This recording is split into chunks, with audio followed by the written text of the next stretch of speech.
World Service, and on our website you can explore more of our programmes, from documentaries to science. Listen and download at any time by going to bbcworldservice.com. On air, online and on smartphone, this is the BBC World Service, the world's radio station.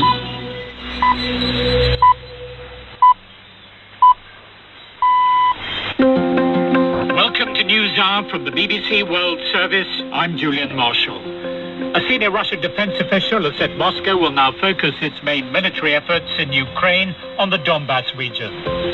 In general, the main tasks of the first stage of the operation have been completed. We'll hear from our reporter on the road to the devastated city of Mariupol in the south of Donbass and ask how war crimes charges can be brought against the perpetrators. President Biden has visited eastern Poland to express gratitude to workers dealing with the refugee crisis and U.S. troops defending NATO's eastern flank. Also today, what an Oscar-nominated film from Bhutan tells us about how life is changing for people in the kingdom. Temzam, the little girl in the movie, she's now on TikTok and she's on Facebook. It's nice that the village is connected, but in a way it's also quite sad because now the purity is lost. That's all after the latest news. BBC News with Sue Montgomery. A top Russian general says the first stage of its campaign in Ukraine has been mostly accomplished, and it will now concentrate on eastern regions. Western officials say this suggests that President Putin knows his pre-war strategy of lightning attacks on multiple fronts has failed, but they warned it was too soon to draw clear conclusions. Ukraine has its elite units stationed along the line of contact in the Donbass region, as Lise Doucette reports. Some of the best Ukrainian fighters have been on that eastern front line, the line of contact between the areas seized by Russia in eastern Ukraine in 2014. And there's been some suggestion that Russia will want to isolate them from the rest of Ukraine. I think what's clear from this invasion is that President Putin may keep shifting his war aims until he decides that he can declare victory, and he's not there yet. Western officials say they hope arms they've sent will help these units resist attempts by the Russian army to encircle them. Ukraine says Russian missiles have hit its Air Force command center in Vinnytsia in central Ukraine. The center said the Russians launched 6 cruise missiles. In the south, a top national security official has said that Ukrainian forces still control the besieged port city of Mariupol.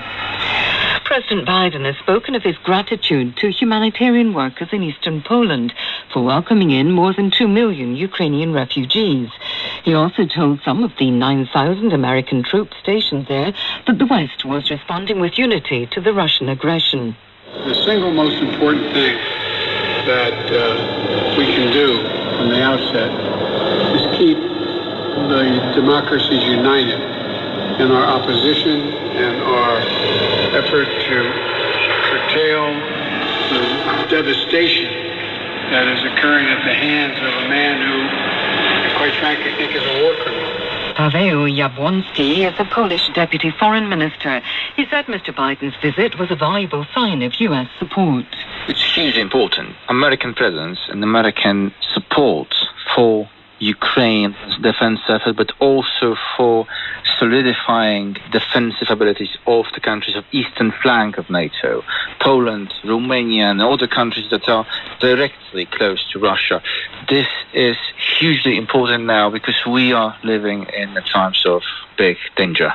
The UN's nuclear watchdog has warned that fighting in the Ukrainian town that houses workers from Chernobyl is stopping them from travelling to and from the defunct nuclear power plant. The Director General of the IAEA said officials in Ukraine had told him there'd been no rotation of staff for 4 days. World News from the BBC. The International Monetary Fund's Executive Board has approved a $45 billion loan to Argentina after more than a year of negotiations. Here's Leonardo Rocha. The Argentine government hopes the agreement will put an end to endless speculation about the state of the country's economy and whether it might default on its debts. President Alberto Fernandez has made a commitment to reduce public spending, including costly subsidies to gas and electricity bills. But he says that pensions and salaries will be protected. The governing left-wing coalition is divided over the deal, which was approved by Congress last week. The opposition says the reforms agreed with the IMF don't go far enough. A series of text messages seen by U.S. media have shown that the wife of a U.S. Supreme Court judge repeatedly pressed Donald Trump's chief of staff to overturn the result of the 2020 presidential election. Virginia Thomas, who's married to Justice Clarence Thomas, reportedly sent 29 text messages to Mark Meadows, urging him not to concede. A court in Spain has suspended the extradition of Venezuela's former spy chief, General Hugo Carvajal, who's been charged with drug trafficking in the United States. The court said it had to halt the process because his lawyers had filed an appeal at the European Court of Human Rights. He was arrested in Madrid last year after falling out with President Nicolas Maduro and fleeing from Venezuela. The Wales and Real Madrid football star Gareth Bale has lambasted Spanish media for their attacks on his character, warning that such vitriol could push athletes over the edge. One paper called Bale, the world's most expensive player, when he moved to Spain in 2013, a parasite, and accused him of faking injury. The player said that was malicious slander. On Thursday, Bale scored twice to send Wales into the World Cup playoff final. BBC News. Hello and welcome to Newshour from the BBC World Service, coming to you live from our studios in central London. I'm Julian Marshall. In the second month of President Putin's invasion of Ukraine, is Russia itself now acknowledging that its offensives on multiple fronts are stalled? In what could signify a major shift in strategy, a top Russian general has suggested Moscow's initial goals in Ukraine have mostly been achieved, and it will now focus on the eastern regions. Sergei Rudskoy of the Armed Forces General Staff said his forces would focus on the main goal of, as he put it, liberating the regions of eastern Ukraine where Russian-backed separatists have declared self-governing republics. In general, the main tasks of the first stage of the operation have been completed. The combat potential of Ukraine's armed forces has been significantly reduced, which allows us, I emphasize once again, to focus our main efforts on achieving the main goal, the liberation of Donbass. And our diplomatic correspondent Paul Adams says that this is potentially a significant moment in the war.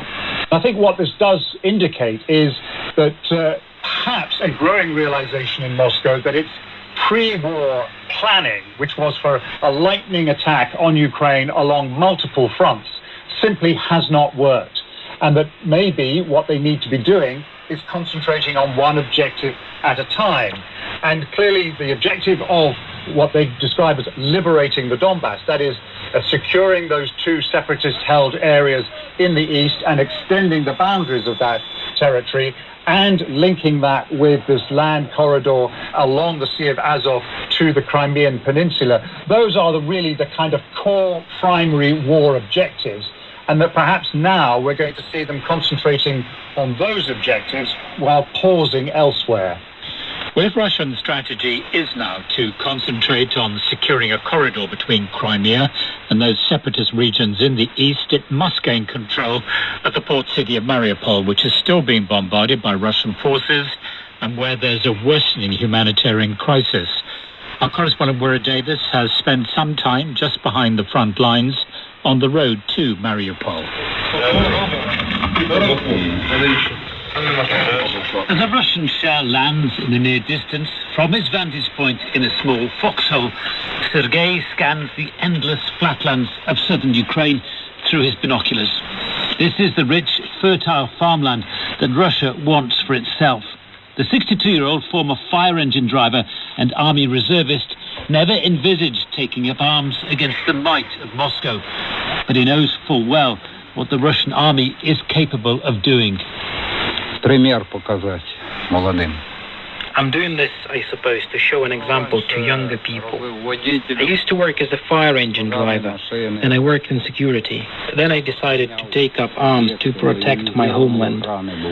We can't see Mariupol, but we know what's happening there.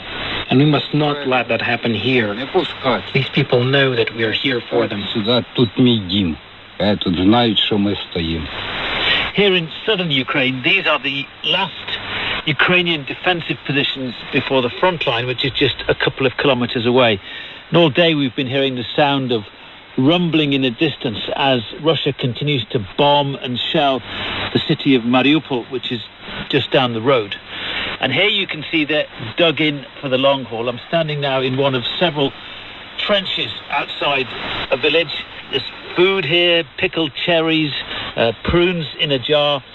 The defenders, the soldiers defending these positions are well armed, and they're clearly ready to defend whatever Russia has planned for them next, whether that will be a heavy bombardment, as we've seen in Mariupol, or an attempt to push through on the ground.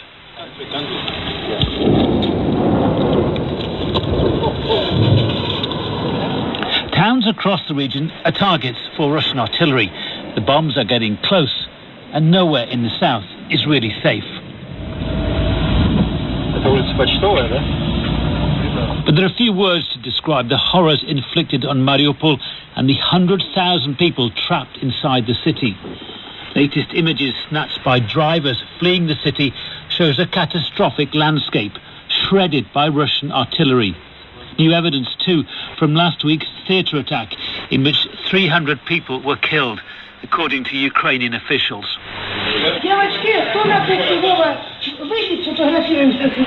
What is happening in Mariupol has had a profound effect on young people here in the south, too. My name is Nastya Pasko, and I'm a volunteer here. It's really heartbreaking because when you realize that people are dying right now, I don't know how to react on this process. But I hope we will struggle with it and can be a better version of ourselves after all this.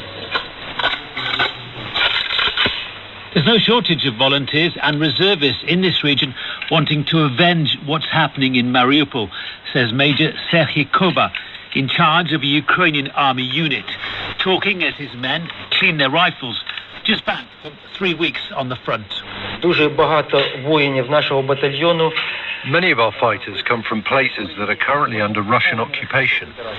All of them have parents, wives and families there. So each one of us is determined to win back our lands as soon as possible.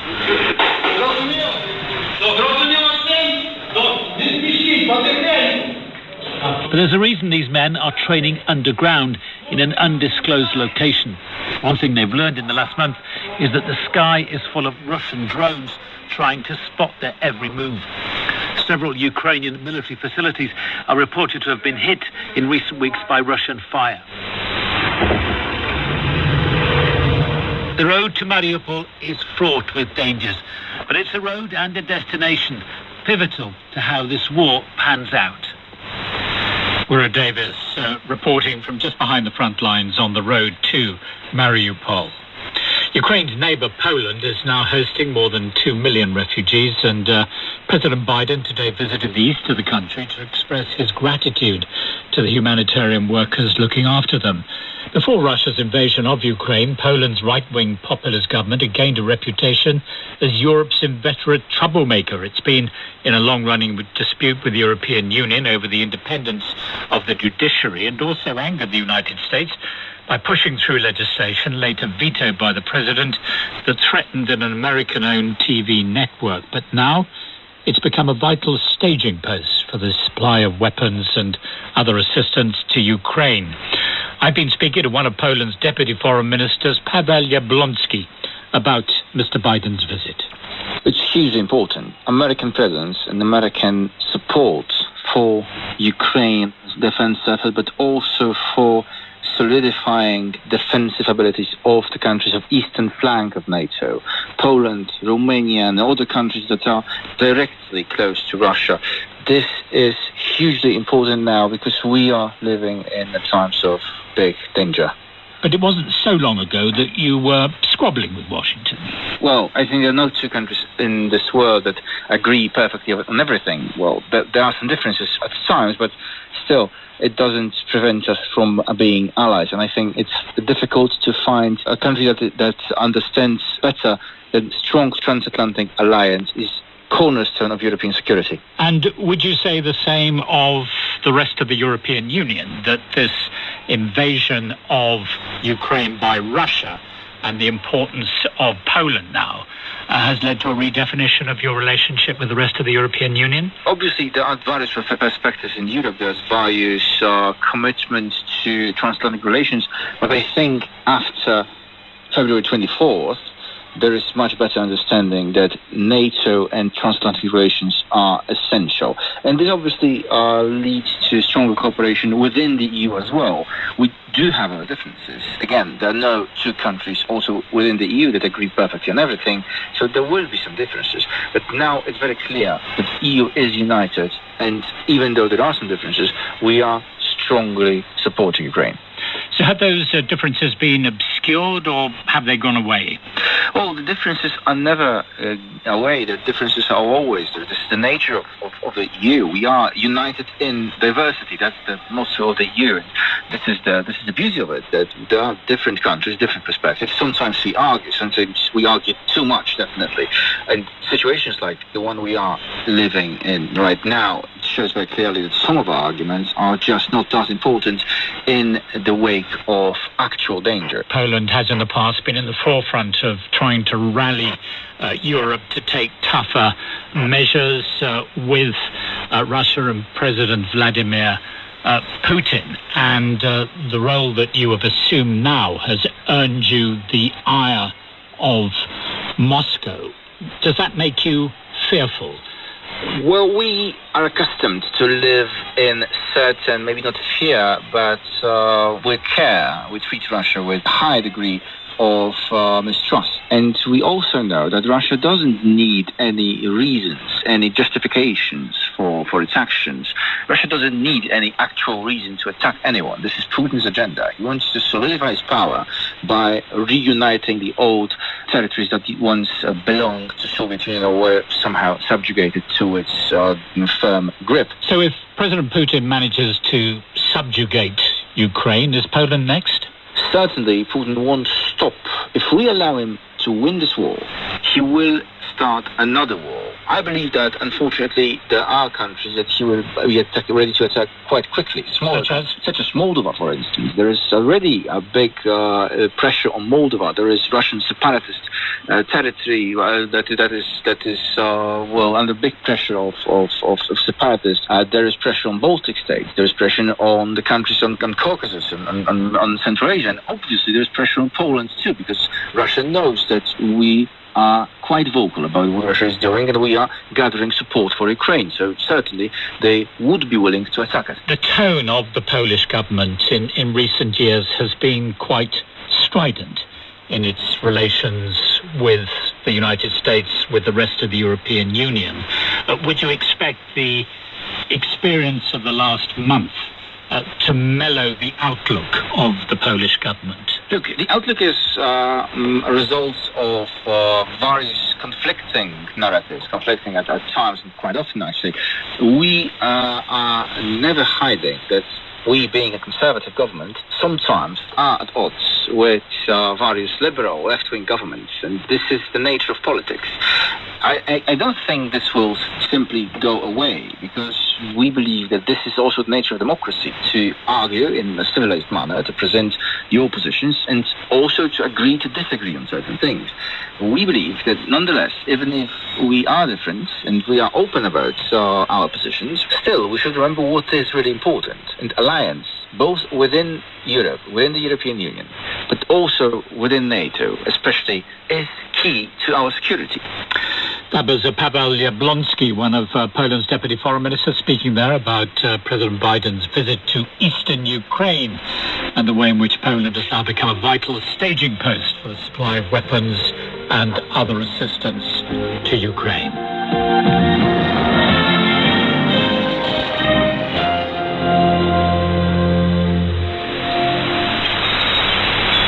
Sora Khan, a psychologist who fled the war in Ukraine, tells us about the trauma she says will affect the Ukrainian people for years to come.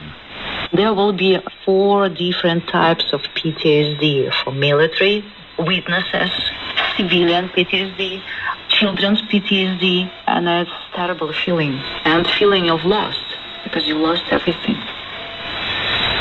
You lost everything. It's mental crisis is coming on.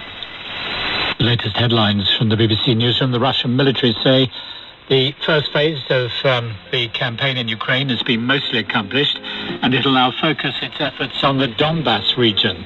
And President Biden has visited eastern Poland to express gratitude to workers dealing with the refugee crisis and US troops defending NATO's eastern flank.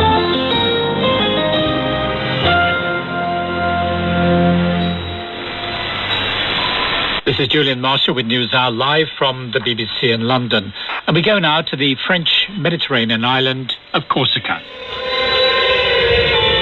This is a journey into the dark undergrowth of modern America.